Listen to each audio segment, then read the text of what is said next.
Oke, jumpa lagi dengan saya Firmansyah di perkuliahan jaringan komputer pertemuan ke-9 yang membahas tentang switching.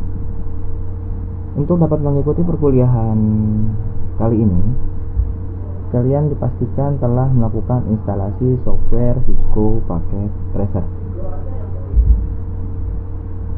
Ada beberapa definisi dari penggunaan switch. Yang pertama, dari segi fungsi dasarnya, switch dibedakan menjadi dua jenis, yaitu switch unmanaged serta switch manageable. Apa sih perbandingan yang secara signifikan antara switch managed maupun switch unmanaged? Switch managed merupakan jenis switch yang memiliki fitur-fitur yang handal yang mampu mendukung kinerja switch dalam jaringan komputer. Sedangkan switch unmanaged hanya mampu untuk meneruskan data saja dan tidak dapat melakukan pengaturan. Switch managed saat ini sudah berjalan di layer 2 dan layer 3. Layer 3 switch managed mampu untuk melakukan MPLS ataupun bisa melakukan fungsi sama sepertinya router. Lalu beberapa perbedaan dari switch managed maupun unmanaged. Yang pertama adalah instan ataupun simple. Switch unmanaged umumnya dapat langsung dipakai, tidak bisa dikonfigurasi. Switch unmanaged ini plug and play sifatnya. Ketika dicolokkan power langsung hidup. Ketika dicolokkan interface kabelan bisa langsung digunakan. Sedangkan switch managed bisa diimplementasikan konfigurasi IP address, ataupun switch managed dapat diimplementasikan sesuai dengan kebutuhan kita maupun kebutuhan kantor ataupun kebutuhan pengguna. Dan yang paling signifikan perbedaannya adalah harga. Switch unmanaged umumnya lebih murah dibandingkan dengan switch managed. Selanjutnya, konfigurasi sistem operasi ataupun di Cisco itu ada Cisco IOS. Semua perangkat Cisco telah menggunakan IOS. Nanti kita akan coba sama-sama bagaimana melihat IOS pada perangkat Cisco. Lalu ada metode akses terhadap Cisco IOS tersebut. Untuk melakukan aksesnya kita bisa menggunakan media konsol, menggunakan aux ataupun virtual terminal, telnet ataupun SSH. Serta program emulator terminal ada PuTTY, ada Teraterm, ada Secure VRT. Ini contoh bagaimana melakukan akses terhadap perangkat Cisco ketika melakukan dengan PuTTY. Konfigurasi sistem operasi pada Cisco ada beberapa perintah dasar yang harus kalian hafal, ada beberapa perintah dasar yang harus sudah di luar kepala. Yang pertama adalah mode user access mode yang dengan simbol switch lebih dari. Ini merupakan simbol dari user access mode. Dalam user access mode tidak diizinkan untuk pengguna ataupun user ataupun network administrator untuk melakukan perubahan. Jadi di dalam user access mode hanya memiliki perintah-perintah terbatas. Biasanya hanya dapat melakukan perintah untuk monitoring saja. Bagaimana sih untuk melakukan akses terhadap user access mode? Sama-sama kita buka paket tracer kalian. Oke. Ketika kalian menggunakan paket tracer, kalian diminta untuk melakukan user login ataupun ghost login. Ketika user login berarti kalian dapat menggunakan email kalian yang terhubung langsung dengan akun net atas, ataupun guest login ketika kalian belum memiliki akun net atas. Dan ketika kalian menggunakan guest login, artinya ada batasan maksimal dalam melakukan penyimpanan project. Kebetulan saya sudah dapat akun net atas, saya memasukkan username dan ataupun email saya.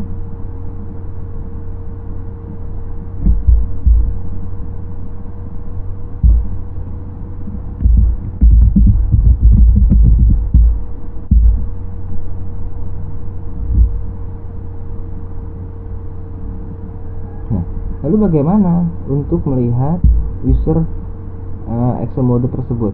Kita bisa mengambil salah satu perangkat suite kita di menu bawah sini, klik saja suite-nya, kita pilih salah satu, letakkan di lembar kerjanya, kita double klik untuk suite-nya agar masuk ke dalam. Ini physical contoh tampilan suite pada aslinya. Dalam menggunakan software Cisco Packet Tracer, kita tidak melakukan perubahan ataupun konfigurasi yang secara signifikan berbeda dengan perangkat aslinya. Untuk melakukan konfigurasi, kita bisa masuk ke menu command line interface. Ini versinya 12.2 Cisco EOS software yang tadi sempat dijabarkan. Kita bisa melihat Cisco EOS-nya. Ini image-nya, EOS-nya. Nah, ini yang dimaksud dengan user exe mode. Di sini kalian hanya dapat melakukan konfigurasi yang sangat minim ataupun sangat minimalis. Coba ke sebelah sini saja. Selanjutnya, setelah melihat user exe mode yang dapat digunakan secara minimalis, hanya bisa digunakan untuk monitoring ataupun view, ada mode lainnya dari perangkat suite, yaitu adalah mode Privileged Exe mode. Mode ini dapat digunakan untuk melakukan konfigurasi pada perangkat. Perintah yang digunakan untuk berpindah dari user exe mode ke menu Privileged Exe mode menggunakan perintah enable, dan simbol dari Privileged Exe mode adalah suite trace ataupun suite hashtag. Bagaimana cara berpindahnya? Ketika kita melihat di sampel, untuk melakukan perpindahan kita dapat menggunakan perintah enable. Di sini merupakan simbol dari user exe mode, di sini merupakan simbol dari Privileged Exe mode.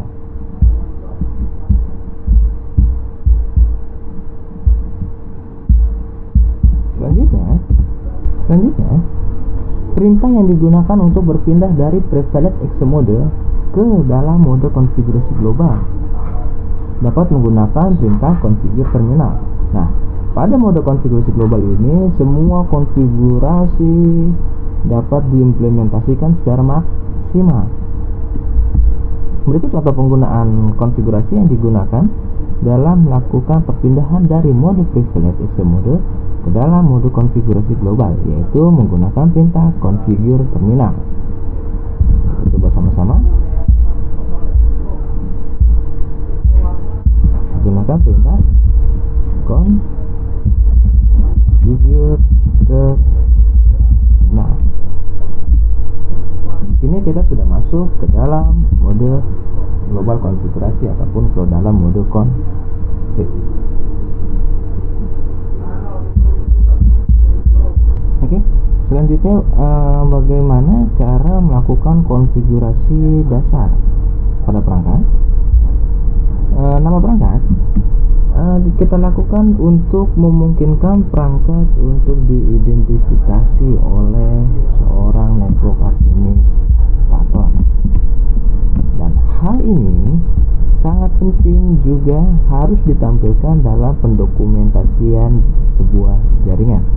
Jika kalian tidak melakukan dokumentasi nama perangkat di dalam sebuah jaringan, ketika kalian membuat jaringan yang begitu besar, kalian akan mengalami kesulitan dalam melakukan maintenance.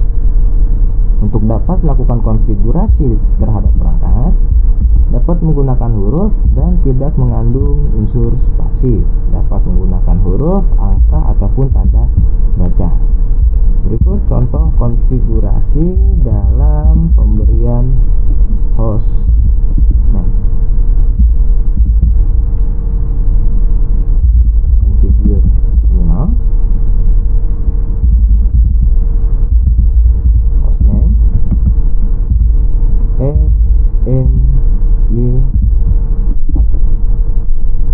Yang sebelumnya suite masih bernama suite, ketika kita telah melakukan pemberian hostname atas nama FMB1, maka hasilnya adalah FMB1, dan kalian dipastikan membuat hostname itu adalah nama kalian masing-masing. Selanjutnya, soal latihan evaluasi untuk yang sebelumnya telah kita bahas. Yang pertama, suite lebih dari merupakan simbol dari titik exe mode. Soal yang kedua, suite hashtag ataupun suite crash merupakan simbol dari titik exe mode.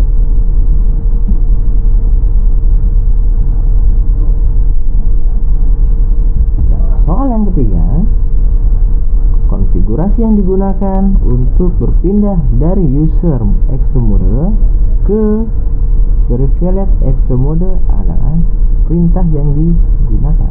Konfigurasi yang digunakan untuk berpindah dari user exe mode ke prevalent exe mode menggunakan perintah apa?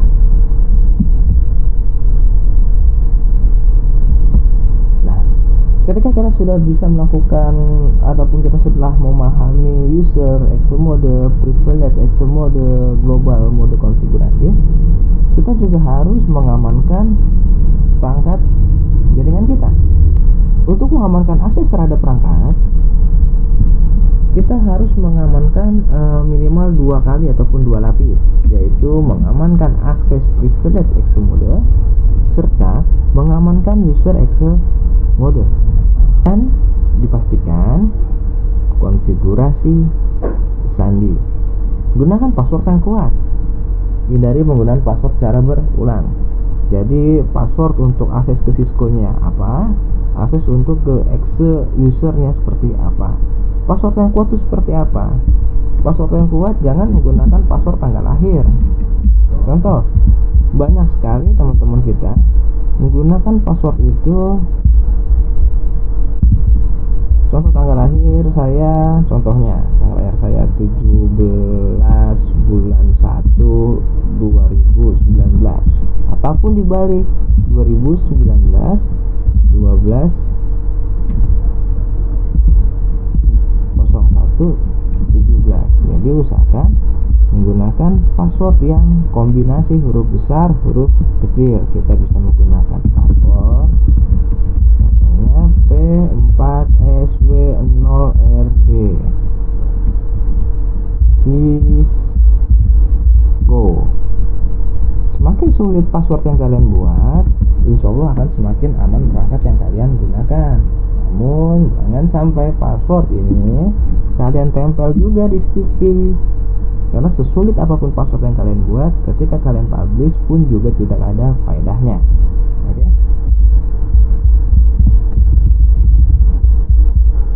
Nah, untuk melakukan konfigurasi password di sini contohnya kita bisa menggunakan perintah enable secret Cisco di mode konfigurasi. Kita coba enable secret Cisco. Berarti kita mencoba melakukan keamanan untuk melakukan akses menggunakan password Cisco. Lalu kita berikan password juga ketika melakukan akses menggunakan kabel konsol. 0 ini maksudnya adalah hanya satu perangkat yang boleh melakukan akses remote menggunakan konsol secara bersamaan. Password by konsol adalah C1 dolar C0. C1 dolar C0. Jangan lupa digunakan untuk login dan exit. Selanjutnya, ketika ada yang ingin mencoba melakukan akses terhadap perangkat Cisco kita menggunakan jalur PTY, yang boleh akses adalah 0/4, yang artinya dapat melakukan akses secara bersamaan 5 pengguna. Passwordnya kita kasih sama untuk akses VTY maupun akses konsol, login, dan exit.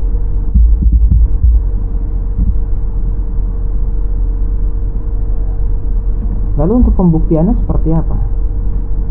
Kita dapat exit ke depan, kita dapat exit kembali. Di sini ada tampilan awalnya, ada user access verifikasi. Password apa yang harus kita berikan? Kita dapat memberikan password Cisco tanpa terlihat. User access verifikasi, kita melakukan akses ini menggunakan CLI. Maka password yang kita lakukan adalah password C1 $, C0. Ketik saja passwordnya walaupun tidak terlihat.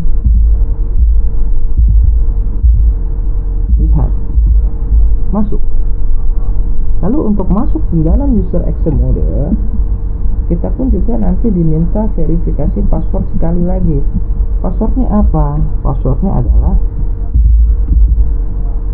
Cisco, yang enable secret Cisco. Baru kita berada di privilege access mode. Silahkan dicoba bagaimana melakukan konfigurasi user password.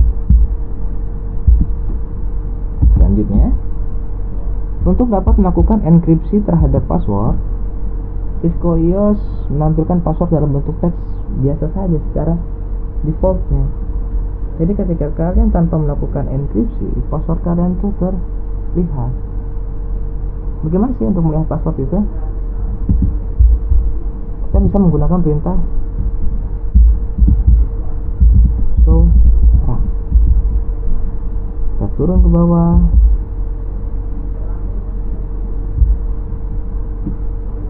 Password Cisco. Password Cisco. Password kita terbaca. Password kita terlihat adalah perangkat Cisco. Ketika melakukan akses menggunakan konsol, passwordnya Cisco. Lalu bagaimana untuk melakukan enkripsi password itu? Untuk merubah password yang tadi masih terbaca plain text menjadi ciphertext ataupun menjadi enkripsi. Untuk melakukan enkripsi password, kita dapat menggunakan perintah service password enkripsi yang digunakan untuk melakukan enkripsi terhadap password.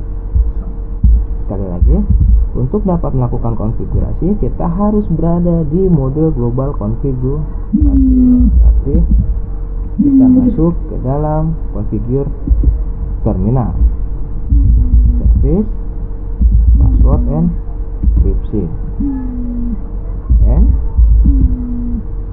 kita coba lihat kembali menggunakan perintah show run. Apakah password yang sebelumnya Cisco ini terbaca sekarang sudah tidak terbaca? Kita lihat passwordnya dan sekarang menjadi sebuah kombinasi angka. Oke, kita baru saja melakukan pengenkripsian terhadap password. Yang sebelum passwordnya terbaca menjadi terenkripsi. Selanjutnya, kita dapat memberikan banner.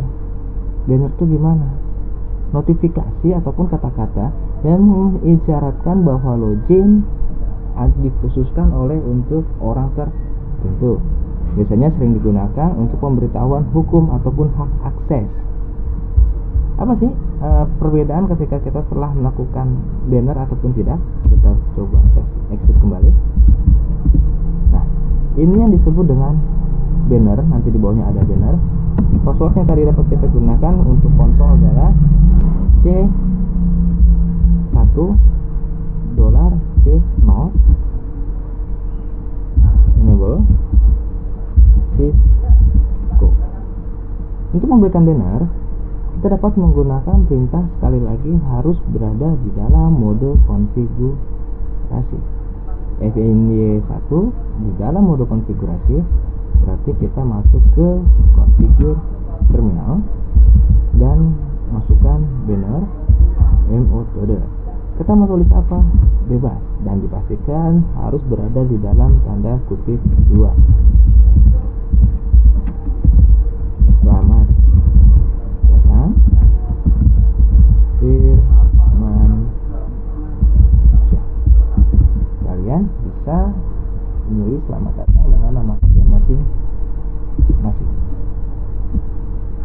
Untuk pembuktiannya kita bisa kembali ke kita akan exit kembali. Selamat datang Firmansyah. Jadi ada notifikasi, ada pemberitahuan, ataupun kita bisa diganti zona aman, batas suci. Hanya boleh dilakukan verifikasi, hanya boleh di remote oleh network administrator. Kita masukkan lagi passwordnya C1 $C0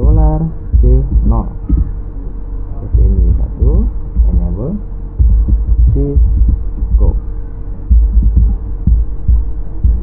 Selanjutnya, setelah memberikan benar, pastikan kalian melakukan penyimpanan apapun yang telah kalian lakukan di dalam perangkat switch ataupun router Cisco. Lakukan penyimpanan. Penyimpanan konfigurasi akan tersimpan oleh NVRAM. NVRAM berisi semua perintah yang akan digunakan pada startup ataupun ketika baru mengaktifkan perangkat. NVRAM sendiri tidak mengalami kehilangan isinya saat perangkat dimatikan. Untuk melakukan penyimpanan, kalian harus berada di dalam privilege exit mode. Kalian dapat menggunakan perintah copy running startup config. Destination file startup config kalian bisa langsung saja di enter. Building configuration status dan dipastikan semua perubahan, semua penambahan, semua pengurangan, penghapusan, editing, konfigurasi pastikan selalu disimpan. Copy running config startup config. Selanjutnya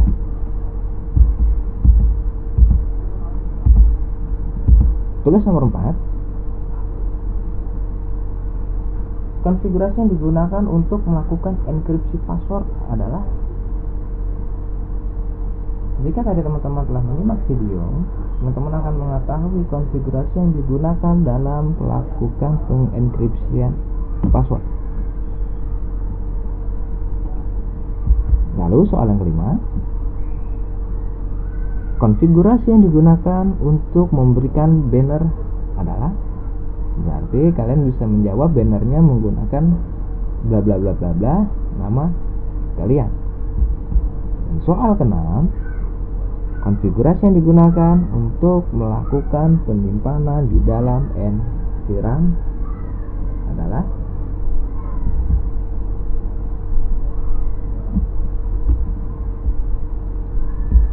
nah, sekarang kita masuk bagaimana pengalokasian IP address. Di sini konfigurasi IP address kita sudah menggunakan perangkat lain, bukan lagi menggunakan perangkat switch, melainkan sudah menggunakan perangkat router. Jika kita lihat di sini adalah keterangannya router. Untuk melakukan konfigurasi IP address, kita harus signifikan, harus lebih spesifik untuk port apa, interface apa, port berapa, serta IP address yang digunakan berapa. Pada contoh ini, interface yang digunakan adalah interface gigabyte 0/0 dengan IP address 192.168.10.1/24 ataupun 255.255.255.0, dan dipastikan untuk perangkat Cisco harus diaktifkan terlebih dahulu interface-nya dengan perintah no shutdown. Perintah no shutdown ini dilakukan untuk perangkat router. Untuk perangkat switch tidak perlu melakukan perintah no shutdown karena pada defaultnya router pada Cisco dalam keadaan mati. Shutdown digunakan untuk mengaktifkan perangkat. Interface keterangannya, interface 00 digunakan untuk menentukan interface yang akan dikonfigurasi di dalam IP address. IP address 192.168.10.1/24 digunakan untuk memasukkan alamat IP address. Shutdown digunakan untuk mengaktifkan interface. Sekarang kita coba. Kita tarik satu buah perangkat router. Router adanya di mana? Ini perangkat router. Sebelah sini ada router. Klik saja routernya. Kita ambil yang 2911 saja.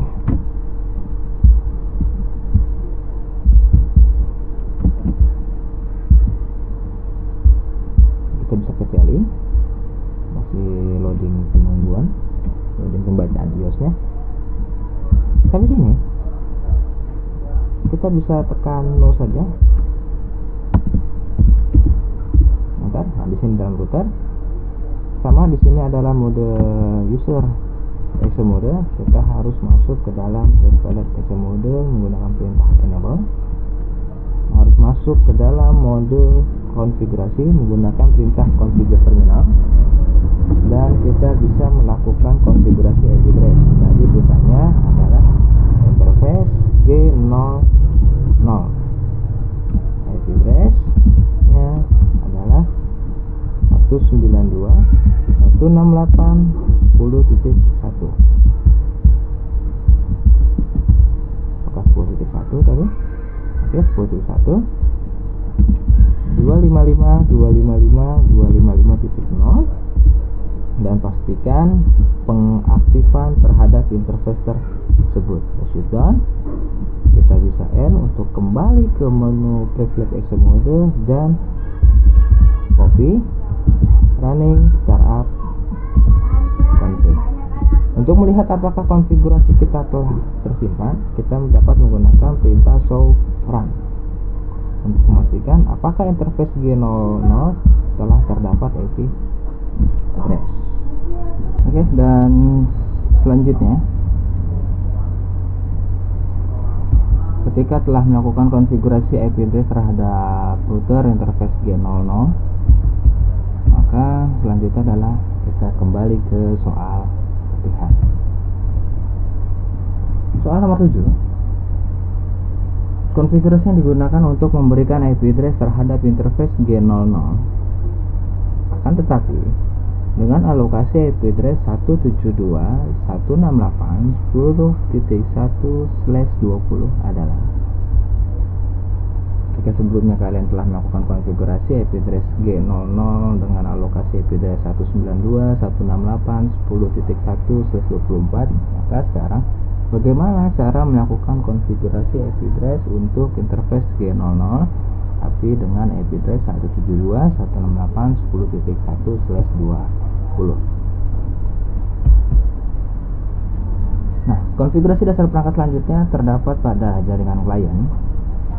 Konfigurasi IP address secara manual pada end device, pada laptop, pada komputer dapat melakukan di perintah control panel, network sharing center, change adapter setting, dan melakukan konfigurasi IP address secara statik dengan memilih use the following IP address dengan memasukkan IP address-nya. IP address pada klien haruslah satu network dengan alokasi IP address yang diberikan oleh router, dan alamat yang pada gateway adalah alamat yang disediakan oleh router. Sedangkan konfigurasi IP address secara otomatis pada end device dapat memanfaatkan fitur DHCP dengan memilih obtain an IP address automatic. Lalu dapat pula melakukan konfigurasi untuk switch virtual interface configuration untuk mengkonfigurasi SVI pada switch dengan menggunakan interface VLAN 1. Soal selanjutnya, sebutkan perbedaan antara DHCP server dan DHCP client. Sekian dari saya. Assalamualaikum warahmatullahi wabarakatuh.